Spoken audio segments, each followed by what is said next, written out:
അവകാശങ്ങൾക്ക് വേണ്ടിയുള്ള പോരാട്ടം അദ്ദേഹം മുന്നോട്ട് കൊണ്ടുപോകുന്നതിൽ ഇത്തരം പ്രതിബന്ധങ്ങൾ ഉണ്ടായിരുന്നു, കഠിനാധ്വാനം ഉണ്ടായിരുന്നു. ശ്രീനാരായണ പ്രസ്ഥാനങ്ങളുടെ രൂപീകരണത്തിലും നമുക്ക് ഈ ഒരു കഠിനാധ്വാനം കാണുവാൻ സാധിക്കും. സ്വാമി വിവേകാനന്ദനെ കാണുമ്പോൾ സ്വാമിയാണ് പറയുന്നത്, നമുക്ക് ഒരു സാമൂഹ്യ പ്രസ്ഥാനം കെട്ടിപ്പടുക്കണമെന്നുണ്ടെങ്കിൽ നിസ്വാർത്ഥനായ സാത്വികനായ ഒരു ആത്മീയ ആചാര്യന്റെ പിൻബലമുണ്ട് എന്നുണ്ടെങ്കിൽ നമുക്ക് സമൂഹത്തിൽ മാറ്റങ്ങൾ ഉണ്ടാക്കാൻ സാധിക്കും. അങ്ങനെയാണ് ശ്രീനാരായണ ഗുരുദേവനെ കാണാൻ തീരുമാനിക്കുന്നത്. 1888 അരുവിപ്പുറത്ത് പ്രതിഷ്ഠയ്ക്ക് ശേഷം അരുവിപ്പുറം യോഗമൊക്കെ രൂപീകരിച്ച് ഗുരു അവിടെ താമസിക്കുമ്പോഴാണ് എം ഗോവിന്ദനെയും കൂട്ടി ഡോക്ടർ പൽപു ശ്രീനാരായണ ഗുരുദേവനെ കാണാൻ ചെയ്യുന്നത്.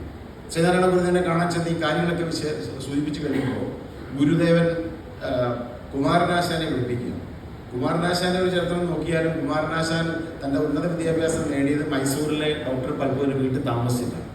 അപ്പോൾ ആ 4 പേർ, ശ്രീനാരായണ ഗുരുദേവൻ, കുമാരനാശാൻ, ഡോക്ടർ പൽപു, എം ഗോവിന്ദൻ, അവിടെയാണ് ശ്രീനാരായണ പ്രസ്ഥാനങ്ങളുടെ ആദ്യ ചർച്ച തുടങ്ങുന്നത്. പിന്നീടാണ് കമലാലയം ബംഗ്ലാവിൽ വെച്ച് അരുവിപ്പുറം വാവുട്ടി യോഗത്തിൻ്റെ ഭാരവാഹികളും ഈ 4 പേരും ഇരുന്നിട്ടാണ് അരുവിപ്പുറം ശ്രീനാരായണ ധർമ്മ പരിപാലന യോഗം 1903 രൂപപ്പെടുന്നത്.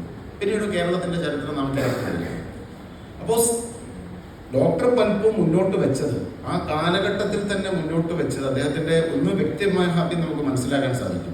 കഷ്ടപ്പെട്ട് പഠിച്ച് ഒരു ജോലി നേടി ഡോക്ടറായി കഴിഞ്ഞാൽ ആ സാമ്പത്തിക സുരക്ഷത്തിൽ ഒതുങ്ങി നിന്ന് തൻ്റെയും തൻ്റെ കുടുംബത്തിൻ്റെയും കാര്യം നോക്കുന്നതിന് പകരം താൻ പ്രതിദാനം ചെയ്ത ഒരു സമൂഹത്തിന് വേണ്ടിയുള്ള പോരാട്ടം അദ്ദേഹം കൊണ്ടുപോയി. പക്ഷെ താൻ പ്രതിദാനം ചെയ്ത സമൂഹത്തിന് വേണ്ടി മാത്രമല്ല, ഈഴവ സമുദായത്തിന് വേണ്ടി മാത്രമല്ല. മൈസൂരിൽ ജോലി ചെയ്യുമ്പോൾ നമുക്ക് വലിഗർ എന്ന് പറയുന്ന അവിടുത്തെ സമൂഹം, ആദിവാസി ഈ കാർഷിക വൃത്തിയുമായി ബന്ധപ്പെട്ടിരിക്കുന്ന വലിഗർ സമുദായം, വലിഗർ ഫെഡറേഷൻ രൂപീകരിക്കുന്നത് ഡോക്ടർ പൽപുവാണ്.